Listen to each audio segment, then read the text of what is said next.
John Ratzenberger. You may know him, of course, as Cliff from Cheers. He also travels the country talking to working Americans. His show, Made in America, is now in its 5th season on the Travel Channel. My 2 young boys know him only as a cartoon character in all the Pixar movies, which is Harry the Pig. more meaningful.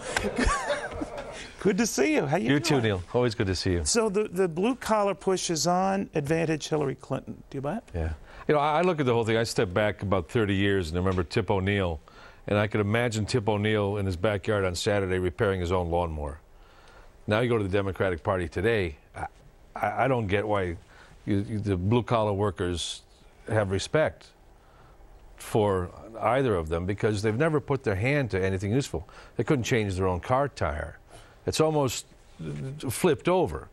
Neither could John Kennedy, I imagine, at the time. Right? Oh, yeah, well, he was a sailor. Sure he could. I bet you. Okay. Sure. But the car thing, maybe. Oh, the car thing, maybe. Right. Yeah. So you're saying that they're just out of sync with their constituents? I think so, but I don't think the constituents understand that. I think we can see it from a distance. I think most of the constituents are voting because they've always voted Democratic, right. And they don't understand where that party is leading them now. Well, have they shifted over to John McCain, or will they?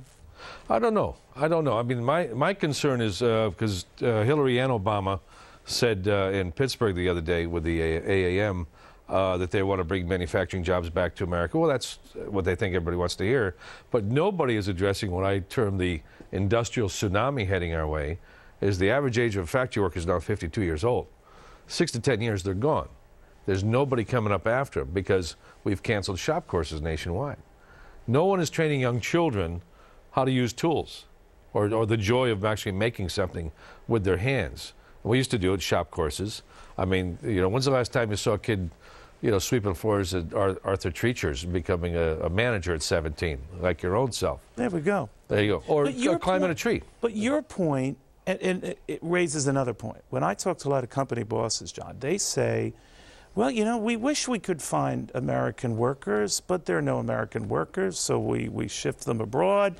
And would SHOP change the number of available American workers? It would actually feed more industries into our culture, because every industry started with one person inventing one thing. There is no exception to that rule. And that person, that inventor, started off as a child, climbing a tree, playing in a sandbox, fixing their own bicycle. That's where you become creative. And the irony now is that the parents that want their children to become creative are the very ones that are keeping them indoors and sitting them in front of video games because they think that they're safe. Well, again, when's the last time you saw a paper boy or a kid climbing a tree, a kid playing in a sandbox? You just don't see it anymore. But we're losing what built the country, the innovation, the inventiveness, the spirit that made you. How old were you when you were sweeping floors at Arthur Treacher's? Right, I get your point. 9 years old. But I wasn't handy throughout that. But you're learning how to fend for yourself. You're learning that you can do it yourself. But now, let me ask you real quick. I wish we had more time done. When you hear bosses say, we ship these jobs out because there are no good qualified Americans here, you don't think a lot of them are just doing it on the cheap, and even if Americans had the shop experience you talk about, they wouldn't still do it? 2 ways of thinking. I think it's also a lack of patriotism, because that comes through osmosis. And right here in New York and Wall Street, there's a lack of it because they think in terms of fiscal quarters. Well, if you go to China and make your product, yeah, you're going to be making more money because there's no environmental oversight, there's no OSHA. Right. Right now, there's sulfur deposits from China landing in the Great Lakes. Nobody's saying anything about it. It's like your neighbor burning tires and you want to lay by your pool and you don't say anything. It's exactly the same thing. So we're not asking China to come up to the same standards that we have to come up to manufacture here. So it's not a level playing field. It's not free trade. There's no such thing as free trade. We've given them a lot of advantages that we don't give our own people. And that's what I want to hear all the toxic waste right into the rivers. Same ocean, same air, same ozone. Why aren't they made to stand up to that?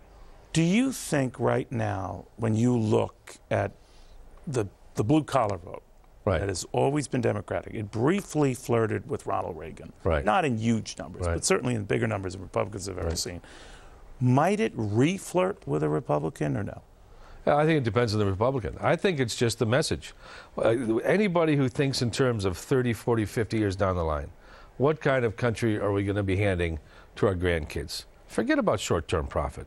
Right. Chinese don't think in terms of short-term profit. They think their game plan is 60, 100 years down the line. And they've been going, ever since Nixon got there, that's when their plan started. John, just saw the end of Cars yesterday with my kids for the 20th time. What a cheap outfit. You are. They're using the same actor He's over in and over all again. the films. He's in all the films. I am, yeah, 15 years now. Amazing, amazing. And you're an amazing story. John Ratzenberger, how you got that Arthur Treacher stuff, you're going to pay dearly. I hope. But very good. And I do love fish and chips. So do I. I lived on it. Do I look like I didn't? All right. More on Hillary Clinton after this.